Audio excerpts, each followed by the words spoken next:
Students, आज हम oxide के बारे में थोड़ा पढ़ेंगे। तो ऑक्सीजन जो है वो आवर्त सारणी के अधिकतर सभी तत्वों से अभिक्रिया करके ऑक्साइड बनाती है।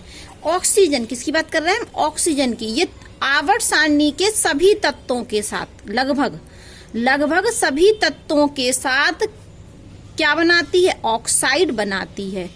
100 हमारे आवर्त सारणी में जितने भी तत्व हैं उन सभी तत्वों के साथ ऑक्सीजन क्या बनाती है? ऑक्साइड बनाती है। पहली बात की ऑक्सीजन आवर्त सारणी के अधिकतर तत्वों से अभिक्रिया करके ऑक्साइड बनाती है। जैसे हमने यहाँ पर लिखे हैं सामान्य ऑक्साइड, Al2O3 एल्युमिनियम का ऑक्साइड है, ये मैग्नीशियम का ऑक्साइड है। तो यहाँ पर क्या हुआ होगा कि ऑक्सीजन ने किससे क्रिया की होगी? एल्युमिनियम से, और क्या बना लिया? एल्युमिनियम का ऑक्साइड। यहाँ पर ऑक्सीजन ने किससे क्रिया की? मैग्नीशियम धातु से, और मैग्नीशियम ऑक्साइड बना दिया। तो हम इन ऑक्साइड को सामान्य ऑक्साइड कहते हैं। यहाँ पर देखिए ऑक्सीजन ने किससे क्रिया की? Fe से, आयरन से, और क्या बना लिया? उसका आयरन का ऑक्साइड बना लिया। यहाँ पर लेड ऑक्साइड बन गया। लेड ने किससे अभिक्रिया की? ऑक्सीजन से, और क्या बनाया? ऑक्साइड। ये सब हमारे ऑक्साइड हैं। तो ऑक्सीजन जो होती है वो आवर्त सारणी के अधिकतर तत्वों से अभिक्रिया करके ऑक्साइड बनाती है। लेकिन मैंने कहा कि ये हमारे सामान्य ऑक्साइड है, और ये कैसे ऑक्साइड है? मिश्रित ऑक्साइड। ये हम इनको बोल सकते हैं संयुक्त। इनका ये कौन नाम होता है? संयुक्त ऑक्साइड। क्यों? मिश्रित ऑक्साइड और सामान्य ऑक्साइड को हम कैसे पहचानेंगे? तो जो मिश्रित ऑक्साइड होती है, तो मिश्रित ऑक्साइड में जो तत्व का OS होती है, तत्व की ऑक्सीकरण अवस्था वो भिन्न होती है। भिन्न मतलब मैथ में पढ़ते हैं हम 1/2 क्या है हमारी? भिन्न है, पूर्णांक तो नहीं है ना।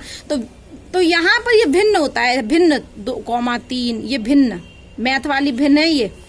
तो ऐसा ऑक्साइड, ध्यान से सुनिए, ऐसा ऑक्साइड जिसमें तत्व की ऑक्सीकरण अवस्था क्या हो? भिन्न में हो। कैसी हो? भिन्न में हो।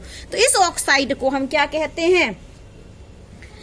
मिश्रित ऑक्साइड कहते हैं। ऑक्साइड ये भी है, ऑक्साइड ये भी है, ये भी ऑक्साइड, ये भी ऑक्साइड। इन ऑक्साइड को हम क्या कह रहे हैं? सामान्य ऑक्साइड। जबकि इस ऑक्साइड को हम क्या कह रहे हैं? मिश्रित ऑक्साइड। और हमने पहचान क्या बताई कि मिश्रित ऑक्साइड में जो तत्व की ऑक्सीकरण अवस्था, OS ऑक्सीकरण स्टेट जो आती है वो भिन्न में आती है। किस में आती है? भिन्न में। जैसे 1/2, 2/3, इस तरीके से। आप चाहें तो अलग से हम निकाल सकते हैं। चलिए यहाँ करके देख लेते हैं। हमने लिया अपना Al2O3। अगर हमें इसमें Al की निकालनी है तो इसकी हम मानेंगे x। क्या मानेंगे? x। तो कितना हो गया? 2x। और ऑक्सीजन की होती है -2। कितने ऑक्सीजन है? 3। तो 3 गुणा -2, और बराबर में क्या मानते हैं हम? 0। जब तक कोई प्लस या माइनस चार्ज ना लगा हो, आवेश ना हो। तो ये 2x और 3 दूनी 6, माइनस के उस तरफ जाएंगे तो प्लस के 6। तो x की कितनी आई?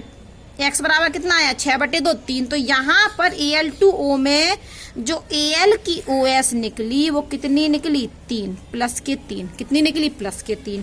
अब हम निकाल देते हैं किसकी? ये हो गया। अब हम निकाल देते हैं इसकी Fe3O4 में। किसकी? Fe3O4 में किसकी निकालना है? Fe की। तो इसकी हम कितनी मानेंगे? x। और कितने Fe हैं? 3। तो हम लिखेंगे 3x। और ऑक्सीजन प्लस, तो ऑक्सीजन कितने हैं? 4। और ऑक्सीजन की मानते कितने हैं? -2। तो बराबर में क्या लगाएंगे? 0। तो 3x, और ये 4 दूनी -8, बराबर में 0। तो यहाँ से x बराबर आने वाला है 8/3। तो ये क्या है हमारी? भिन्न। तो Fe3O4 में Fe की OS कितनी आई? 8/3, जो कि क्या है? भिन्न है। और यही मैं बोल रही हूँ कि सामान्य ऑक्साइड में जो ऑक्सीकरण अवस्था है वो तो पूर्णांक में आती है, लेकिन मिश्रित ऑक्साइड में जो तत्व की OS होती है वो भिन्न में आती है। हमने इसकी निकाली है Fe3O4 में, कितनी आई? 8/3। ये भिन्न है। अब हम कुछ पढ़ने वाले हैं अपने ऑक्साइड। तो कुछ ऑक्साइड होते हैं अम्लीय ऑक्साइड, कुछ होते हैं क्षारीय ऑक्साइड, कुछ होते हैं उभयधर्मी ऑक्साइड, और कुछ होते हैं उदासीन ऑक्साइड। तो हम क्लासिफिकेशन पढ़ने वाले हैं ऑक्साइड का। तो अम्लीय ऑक्साइड वे ऑक्साइड होते हैं जो जल से अभिक्रिया करके अम्ल बनाते हैं। अम्लीय ऑक्साइड वे ऑक्साइड होते हैं जो अम्ल के साथ अभिक्रिया करके क्या बनाते हैं? नहीं, अम्लीय ऑक्साइड वे ऑक्साइड होते हैं जो जल से अभिक्रिया करके अम्ल बनाते हैं। ले लेते हैं हम यहाँ पर कोई SO2 ले लिया हमने। SO2 की अभिक्रिया किससे करा दें? जल से करा दें तो यहाँ पर ये क्या बन जाएगा, H2SO3। तो ये क्या है, अम्ल है। तो ये ऑक्साइड कैसा होगा, अम्लीय ऑक्साइड। क्यों, क्योंकि इसने जल से अभिक्रिया करके अम्ल बना दिया। तो ऐसे ऑक्साइड जो जल से अभिक्रिया करके अम्ल बनाते हैं उनको हम अम्लीय ऑक्साइड कहते हैं। उदाहरण में हमने SO2 लिख दिया, CO2 लिख दिया, N2O5 लिख दिया। तो ये तीनों ही ऑक्साइड क्या करेंगे, जब जल से क्रिया करेंगे तो अम्ल बनाते हैं। अब हम लिखने वाले हैं, अब परिभाषा समझ लीजिए क्षारीय ऑक्साइड की। तो ऐसे ऑक्साइड जो जल से अभिक्रिया करके क्षार बनाए। अम्लीय ऑक्साइड क्या होते हैं, जल से अभिक्रिया करके अम्ल बनाते हैं, जबकि क्षारीय ऑक्साइड जल से अभिक्रिया करके क्षार बनाते हैं। हम यहाँ पर एक कोई क्षारीय ऑक्साइड ले लेते हैं, ये कैल्शियम ऑक्साइड, और ये हमने इसकी अभिक्रिया किससे करा दी, जल से, H2O से। तो क्या बन गया, ये कैल्शियम हाइड्रोक्साइड। और कैल्शियम हाइड्रोक्साइड क्या है, क्षार। ठीक है, तो क्षार बनाया इस ऑक्साइड ने, CO ने क्या बनाया, क्षार। तो ये कैसा ऑक्साइड हुआ, क्षारीय ऑक्साइड। इसने क्या बनाया था, अम्ल। तो ये कैसा ऑक्साइड हुआ, अम्लीय ऑक्साइड। तो ऐसे ऑक्साइड जो जल से अभिक्रिया करके अम्ल बनाते हैं वो अम्लीय ऑक्साइड हैं, और ऐसे ऑक्साइड जो जल से अभिक्रिया करके क्षार बनाते हैं वो क्षारीय ऑक्साइड है। तो ये कैल्शियम ऑक्साइड क्या है, क्षारीय ऑक्साइड, क्योंकि क्षार बना रहा जल के साथ। SO2 क्या है, अम्ल बना रहा है, इसलिए अम्लीय ऑक्साइड। इतनी बात समझ में आई। अब सुनिए, जो एक साधारण नियम है कि आधातुओं के जो ऑक्साइड होते हैं, किसके ऑक्साइड, आधातुओं के ऑक्साइड, वो अम्लीय होते हैं। एक साधारण नियम है कि आधातुओं के ऑक्साइड अम्लीय होते हैं, परंतु कुछ धातुओं के ऑक्साइड, देखो वैसे तो आधातु का ऑक्साइड होगा, किसका ऑक्साइड अम्लीय होता है, आधातु का ऑक्साइड। आधातु का ऑक्साइड अम्लीय होते हैं, लेकिन कुछ धातुओं के ऑक्साइड भी अम्लीय होते हैं। वैसे तो आधातुओं के ऑक्साइड अम्लीय नेचर के होते हैं, लेकिन कुछ धातुओं के ऑक्साइड होते हैं क्षारीय। धातुओं के ऑक्साइड कैसे होते हैं, क्षारीय। लेकिन कुछ धातुओं के ऑक्साइड क्या होते हैं, अम्लीय होते हैं। लेकिन कब, जब उनकी OS उस समय उच्च हो।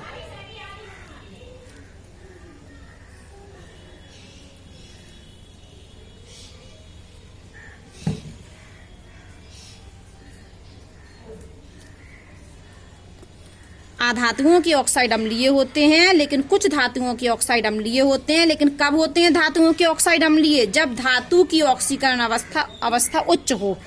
ठीक है, तो याद रखना कि आधातुओं के ऑक्साइड अम्लीय होते हैं, लेकिन कुछ धातुओं के ऑक्साइड, ये जो उदाहरण दिए ये धातु हैं, और इनके ऑक्साइड कैसे, अम्लीय नेचर के। लेकिन अम्लीय धातुओं के ऑक्साइड कब होंगे, जब उनकी ऑक्सीकरण अवस्था कैसी हो, उच्च हो।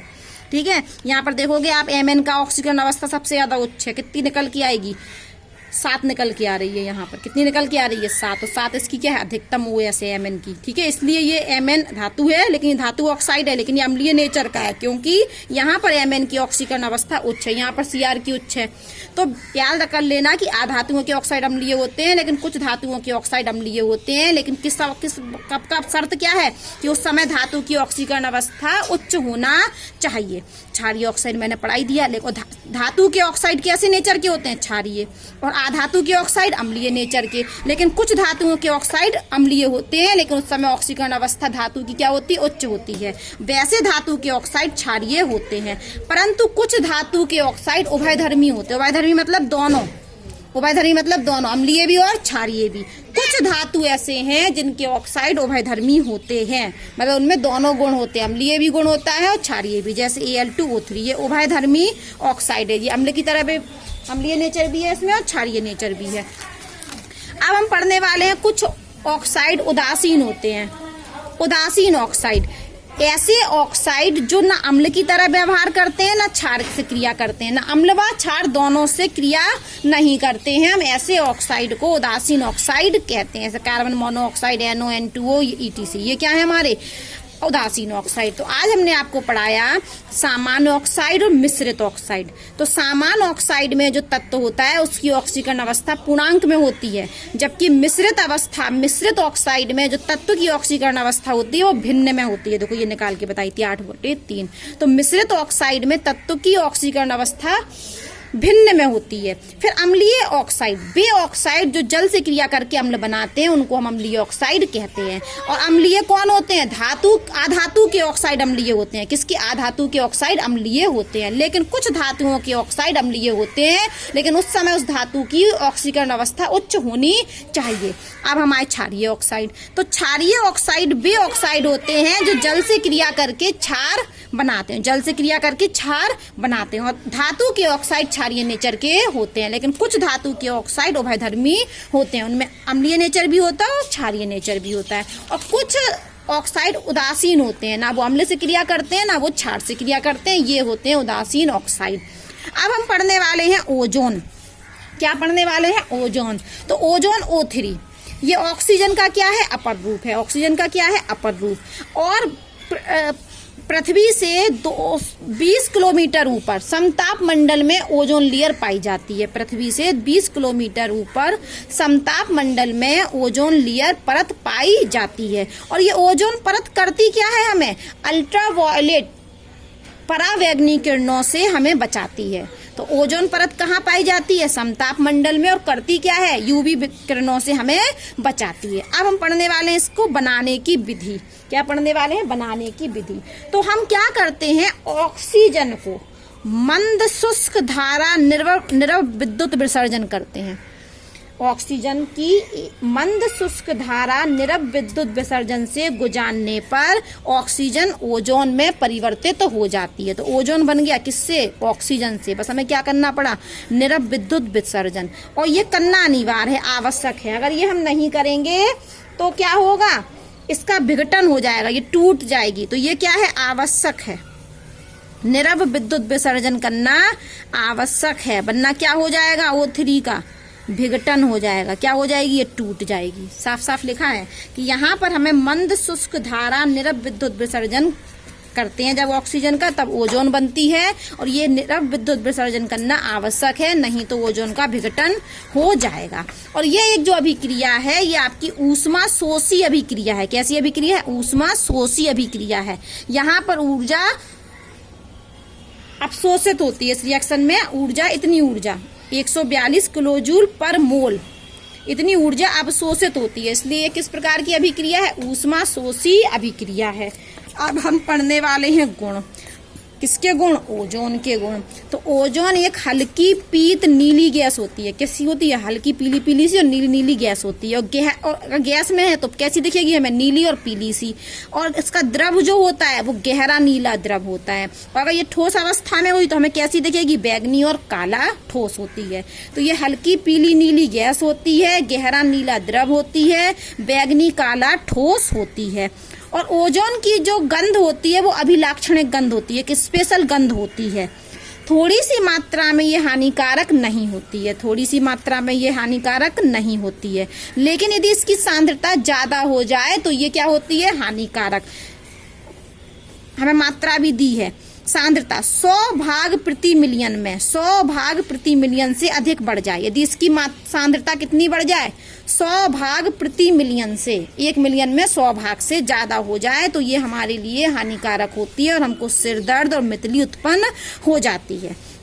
ठीक है। अब हम आपको बताने वाले हैं कि ये क्या करती है? नवजात ऑक्सीजन मुक्त करती है। क्या मुक्त करती है? गुण मैंने पढ़ा दिए थोड़े से, कि ये पीली नीली पीली गैस होती है, नीला गहरा द्रव होता है और काला ठोस बैगनी ठोस होता है। फिर मैंने पढ़ाया कि ये इसकी थोड़ी सी मात्रा हानिकारक नहीं होती है, लेकिन अधिक मात्रा 100 भाग प्रति मिलियन से ज्यादा होने पर हमें उल्टी आने, मितली और सिरदर्द होने लगता है। अब हम पढ़ने वाले हैं इसका नवजात वाला गुण, कि O3 क्या करती है? ओजोन को जब हम विघटन करते हैं तो O2 और ये O बनता है, ये O। इस ऑक्सीजन को हम नवजात ऑक्सीजन कहते हैं। ये क्या है? हमारी नवजात ऑक्सीजन। और ये नवजात ऑक्सीजन बहुत क्रियाशील होती है, बहुत क्रियाशील। ये नवजात ऑक्सीजन क्या होती है? बहुत क्रियाशील। और बहुत क्रियाशील होती है इसलिए इसमें ऑक्सीकृत करने का गुण होता है। ये ऑक्सीकृत कर देती है, ऑक्सीकृत करने का गुण होता है, ऑक्सीकृत कर देती है। किसको ऑक्सीकृत कर देती है?